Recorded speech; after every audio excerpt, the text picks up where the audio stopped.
J Hype, what's happening? Welcome to This Is 50. Thank you. Thanks for having me. What's going down? Oh, man, looks, hey, you know you on the love seat right now. Okay. Yeah, and you all small and you making it look like a real couch. You know, I'm just I got a lot of room for activities. That's what I was saying. That's what's going on right now, man. Yo, so let's go ahead and start from the beginning. What's up? You know, how you even get started and how you get your style. You know, I'm loving the boots right now. Thank you. We got to get a Wendy Williams shoe cam for that. We got the shoe cam there. You know, this is my New York issue. I can't get away with this in LA. It's really not that cold for that. But in New York is perfect for this. How did I get started? Really, I would say I've been doing music all my life. I just started taking it serious when I got out of high school back in 2014. That's when I recorded my first mixtape. But really, I've been doing it all my life. I've been writing songs. Always been musically inclined. I just played sports and stuff until I was old enough to take it serious, like I said, because during high school I knew like I wasn't really trying to, like, you know what I'm saying? Like I wasn't really into it. I didn't even really know where to start with the beginning. Things like that. What was your voice? And Yeah, you know, I was just writing raps. I would always write raps to other people's songs, and that's how I did my first performance when I was a junior. The summer of my junior year going into my senior year, my high school had a talent show, and I performed at it. I hadn't recorded a song a day in my life. I just went and found the hardest songs and wrote to all those instrumentals and performed like that. And then that started it, and then that's when I was like, I guess that's when I noticed in myself, like, yeah, we finna do this shit. And my whole senior year, I was in night school, so I was in class from 3 to 6. I would get up, go to the studio, go to class, and then from class, go back to the studio. And that's basically how I did my whole mixtape. I can dig it. Dig it. What was your first rap name? My first rap name? You know what's funny? I didn't even think I was gonna be a rapper when I was younger. When I was younger, I thought I was gonna be a singer when I grew up for some reason. And I used to go by JJ the Rockstar. Everybody used to call me JJ growing up. Okay. That's a fun fact. First time being said. This is 50. You heard it first? That's exclusive. I used to go by JJ the Rockstar. I used to think I was going to be a singer. I used to study a lot of singers growing up. But for some reason, the first song I ever wrote was in rap formation. So from there, I just said, okay, I guess I rap now. And it took me, after my first mixtape, which was mainly all rapping, my dad gave me this lecture about how I wasn't using my voice to its full potential. And then I started getting into singing. And now I damn near sing more than I rap now. Now it's like, you know what I'm saying? We in the middle with it. You know, what do they call that these days? Would you call it emo music? I wouldn't call it that at all, because I feel like it would just be disrespectful to the emo community if I called it emo music, which is what I feel like a lot of these new cats are doing. Because a lot of these new cats, they're just kind of like being weird, and they're not really as weird as they're coming off as. You know what I'm saying? It's just the trend right now. Yeah, I gotta get some really depressing. Who's like, more depressed? It's like, who can be the weirdest? Like, how can I out-weird this guy? Okay, let me like dye my hair purple and get this random face tat that I have no meaning about. You know what I'm saying? That's like the competition right now. Yeah. And so, how do you like not feel the pressure to like do the same thing and whatnot, especially when you hear people saying, "Hey, this was what was working right now, J.I." I just tell them that I'm on the mission right now to bring back being yourself. I feel like everybody right now is focused on being somebody else. Everybody's life is like, oh, I want to do what that person do. I want to do that. And I just feel like we need to bring back authentically being yourself, because that is cool enough. We don't need to out-weird each other. We don't need to do this. If you be yourself, and that's just everything I do, literally, from the music I make to how I dress, everything is like myself. Even if I'm inspired by others, still putting like, okay, I'm inspired by that. How would J Hype do that? Is really how I approach things. So I really don't feel the pressure, to be honest, to fit in. I've never felt the pressure to fit in, especially if I don't think it's cool, and I don't think it's cool. So I'm really I'm doing my own thing, and that's gonna set me aside from the competition. Me doing my own thing and being in my own category and stuff like that, and people are gonna fuck with it. It's gonna take longer. Just because I'm not trying to jump on the bandwagon, but it's gonna feel better that way. Most definitely. Yeah. Most definitely. So how would you describe your style of music? I say that I do a very good combination of hip hop, pop, and R&B. Like, yeah, I call it new age hip hop and R&B, but really, I have some pop in there too. I can't act like my melodies and shit be so pop. Like, you love your shit. Yeah. You listen to you. You know. You get excited when you talk about your music. I just saying, if I don't listen to my shit, who gonna listen to it? You got a point. So I just gotta I just gotta listen to it. But yeah, for sure, I feel like I got the pop melodies, but I bring the emotion of hip hop and R&B to it. That's what I feel like it is. It's a good mix of all of it. Do you come from a musical background? Like, where's I your dad? actually don't. He's in the music industry, but behind the scenes, he's not. I think the first artist really that I know of. If somebody else in my family wants to come forward, No, you got that shit. yeah, I don't really know that. My sister, she's a stylist, and my mother, she's an accountant. So really, it's just me. Come from an intelligent family. Yeah, intelligent for sure. Where you from? I'm from Jersey. I'm from Chicago, but I was raised in Jersey. And then now I live in LA. So really, Chicago born, Jersey City to be specific, Jersey City raised, and then now I'm out here in LA trying to get it out there in LA. I'm in New York. You like LA? I got a love-hate relationship with LA, you know? Explain it. I love LA because I can't complain. The weather is great. I really don't miss these winters. And my birthday's in January, so spending it in a non-warm, you know what I'm saying? Being over there in January and being over here in January is 2 different Januaries. So I appreciate that, and LA is the land of opportunity right now. I was just saying before that the music industry used to be heavy in New York, but it seems like within the last 4 years it has shifted to LA. So that's really what made my move there. If there wasn't so much opportunity and network and all that stuff over there, I probably wouldn't live in LA, because the thing about LA is like the energy over there is like you don't really know what's real and what's not, and it's easy to get lost out there. So I just stick to the people. I never understand when people say that, like, cause I don't really see.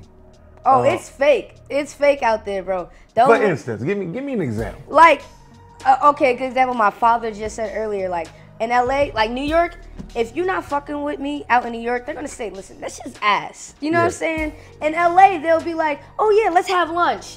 Knowing you don't even like that person. You know what I'm saying? It's that type of fake energy, and it will juice your head up like, oh man, this person, I'm gonna have lunch.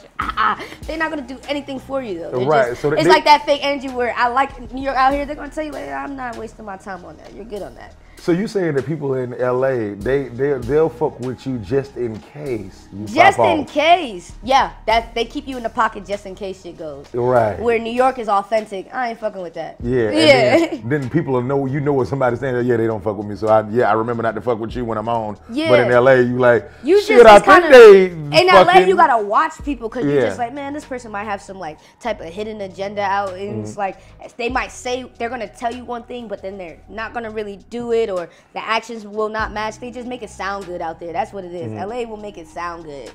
They will make everything sound so nice, like fucking ice cream and sundaes out there. And then you try to follow up on it, and they're looking at you like you're crazy. So that's why it's like you gotta be careful out there. Definitely gotta watch your energy. You got a song about it?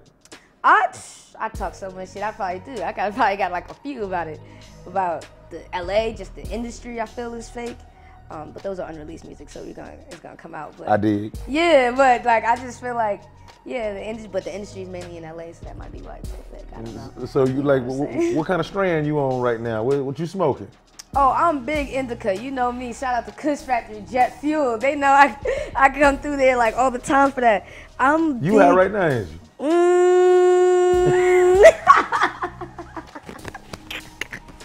We allowed to say that on air? Yeah, you can say whatever you want to say. It'd be easier to ask me when I'm not high, to be honest. That would be I could probably answer that better than you know what I'm saying? But indica for sure. I like to do hybrid just sometimes during the day if I'm like not trying to be too slumped, but indica is like my favorite, really. Jet Fuel is the specific strand I really like. Liquid butter is second, but indica for sure. Certain hybrids, it has to be an indica dominant hybrid for sure. Craziest groupie story. Craziest groupie story. Let me think. Craziest groupie story. I actually do have one. This was actually before I even felt like I was really like popping for it. I had just started like doing shows and stuff, and this girl tried to get into my show by saying that she knew me. Very bad, because I have a very specific friend group, and if you're not seen in that friend group, everybody knows. You probably don't really know J Hype like that. You know what I'm saying? And she went through everybody to try to say that she know me, like different friends, she even tried to go to like the venue security, like I know her, and security, they're like, she's been here for like the past 2 hours, you sure? Like you really know her type thing? Like, so she went through everybody killed her shit. She hit me up on Instagram and told me she was a photographer. So she was like, hey, I'm a photographer trying to get into the show. She didn't have a ticket. So I'm like, oh, bet. I need pictures. Yo, go get this photographer in. Tell my assistant at the time. I said, go get this photographer in. She came in. It wasn't a photographer. It was a groupie that I now had to deal with in my face because I was like, damn, she just freaking scanned me to get in here. Yeah. This is like, and I kind of damn near respected the finesse. Yeah, right. I was just like, because it worked. Yeah, you know what I'm saying? I was like, I got to respect it, but it's just like, damn, get from over here type shit. She was annoying with it too, overbearing. And then as soon as she got in, and then my friends are looking like, what is she doing in here? We already killed her shit. I'm like, what are you talking about? That's the photographer. They were like, she's not a photographer. So I'm looking like, I started looking at Shorty. Shorty ain't had no camera on her, nothing. I said, oh, I've been spammed. Was she cute? You know, I don't think so, because if I would have got scanned by a cute shorty, I just would have been like, you know, whatever. Hey, man, you leave determined. her alone. You know, you gotta find the excuses for the cute John. Right. I just would have been like, yo, she's determined. But I'm gonna say probably not. I don't remember because this was like 3-4 years ago. But see, if she was cute, that would have been in the brain. I don't forget cute faces. So I'm gonna just go ahead and say no. And if she's watching this, you had to hear it sometime, so I'm sorry. Damn. But damn. Like, so what kind of girls are you into? You know, it's crazy. I just got asked this question the other day. I don't feel like I have a type, even though my friends are gonna watch this and say I have a type. But I bet you if you showed me all the pictures of the girls you ever been with, they look the same. I have a habit of dating Spanish women. Let me use the correct term. Hispanic women. I have a habit. I keep saying I'm going to stop dating Hispanic women. And you tired of fighting? You tired of fist fighting? I am, but then you know, they pop up on the timeline, and then I'm dating another Hispanic woman. So you know, I really can't. But I really don't have a type, because I really just like anything, as long as you have a personality and have a sense of style and, like, you know, the face. Everything else is kind of like it's not in the face. The face, because come on, people be trying to say like, oh, it's not all about looks, and I just be like, bullshit. Come on, what's the first thing you notice on a person? Their face. If you don't like what their face is looking like, you don't even look at anything else. So let's just be real. Let's just keep it there. I like to be realistic and very honest. I don't like to sugarcoat shit. So I'm gonna keep it there. If the face ain't there, in the words of my brother Dice Soho, I don't care if they black, white, spotted, or dotted. Okay? Yeah, you better look like something. Okay, just look like something and we good. Word, I can dig it. Things you could do without it in the game. Things I could do without it in the game. Really, social media. That's my biggest problem is social media. And I'm forced to use it, obviously, because of how big it is. It would make no sense if I didn't use it. But it's always been very forced for me, because I don't like people in my business, one. So I don't like having to feel like I need to post things in real time. Like, people, like, I'll be at events and shit, and people be like, you gotta post that you in here. I'm just like, for what? I'm in here for me. Like, I don't give a fuck who knows I'm in here. You know what I'm saying? So I had to struggle with that a lot, of consistently posting and keeping people engaged with me, because if it was up to me, I'm just like, I don't care. I don't want anybody knowing like what I do and stuff. But now I've just found the happy medium of what I show the world and what I don't, and keep some things. I keep my private. I be saying I live like two lives. I keep my private life like to me, and then when it's time to be like the J Hype, the artist, and all that stuff, and I'm out and stuff, that's the stuff that the people see. But I'm not one of those Snapchat like my plate type of people. Snapchat that I'm at the gym or something. I don't feel like that's anybody's business or concern. But like music or anything like entertainment wise, I feel like, yeah, it's just, I'm learning the balance between it. I've been much better before. I used to go like over a month without posting stuff. And just, a month? Yeah, I could easily, on Instagram, I could easily go a month and not say anything on Instagram and not feel any type of way about it. Twitter, I tweet more. I used to tweet way more, because I'm kind of out of pocket on Twitter. So I got put on like a Twitter timeout for my thoughts. I'm slowly getting back into it, because now I'm kind of just on some, y'all got to deal with it. This is what it is. This is what it is. This is what's coming out my mouth. So this is what's going to happen. But a few of my tweets be getting me in trouble sometimes. So I try to chill out. What's some of the crazy shit you said on Twitter? Well, I've said something. I remember one time I tweeted, if anybody's wondering why I have trust issues, just know that a lot of my exes who are supposed to be lesbians are now pregnant.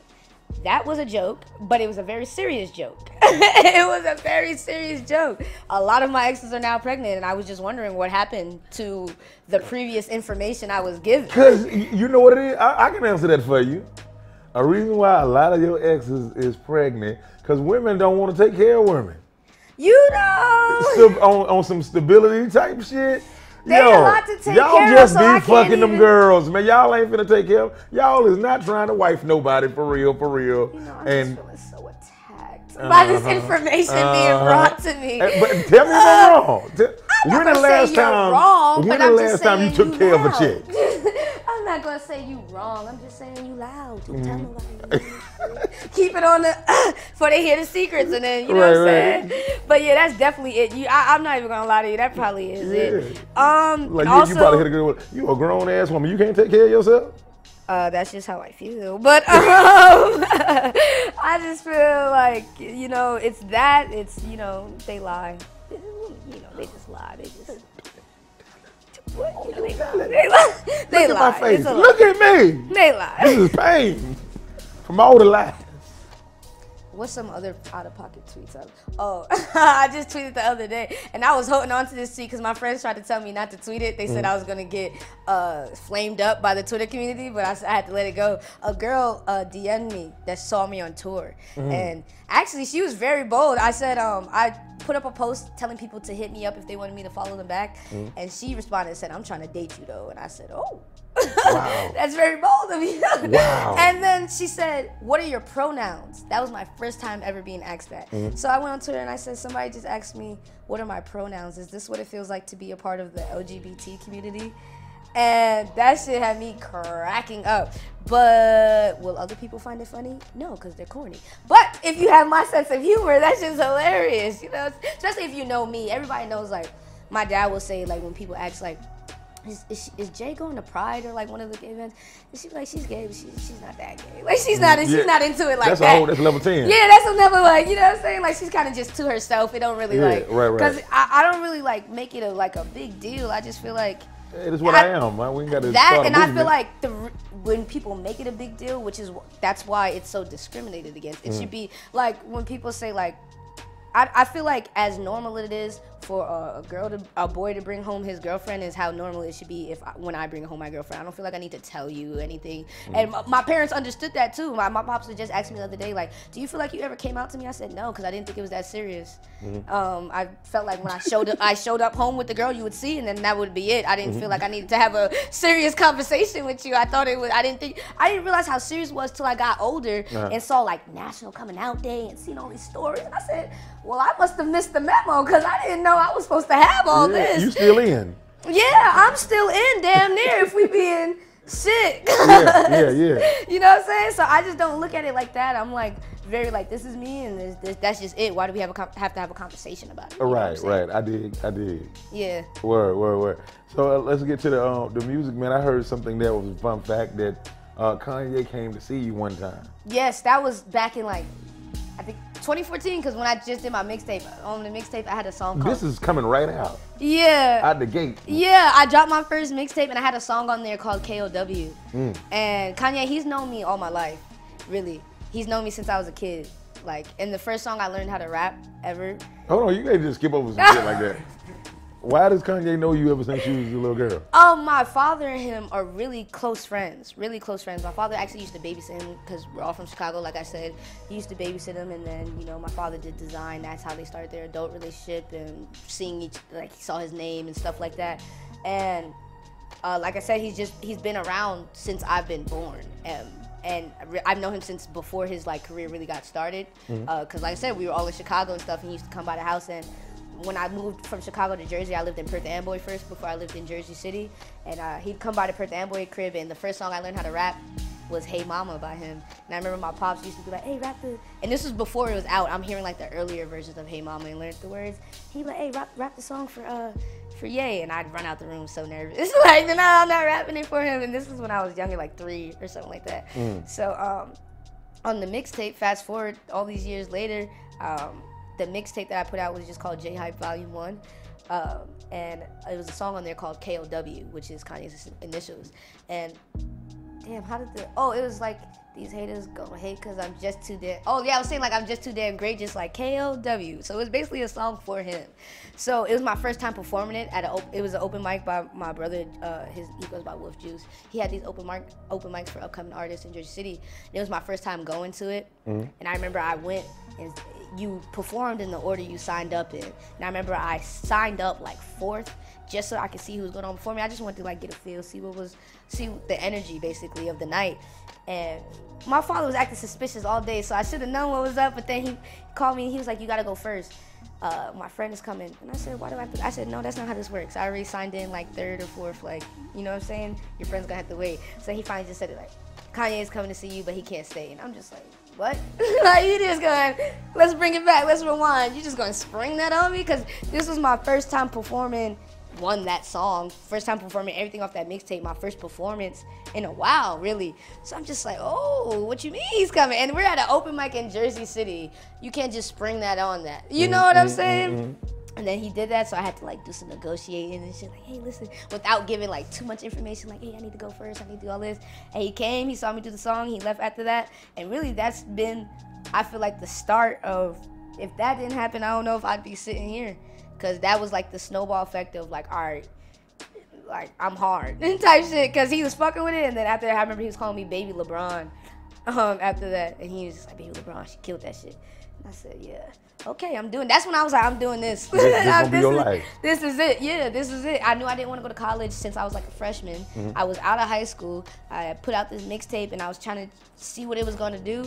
But after that happened, I was just like, this is it. I'm doing this. Like, I did.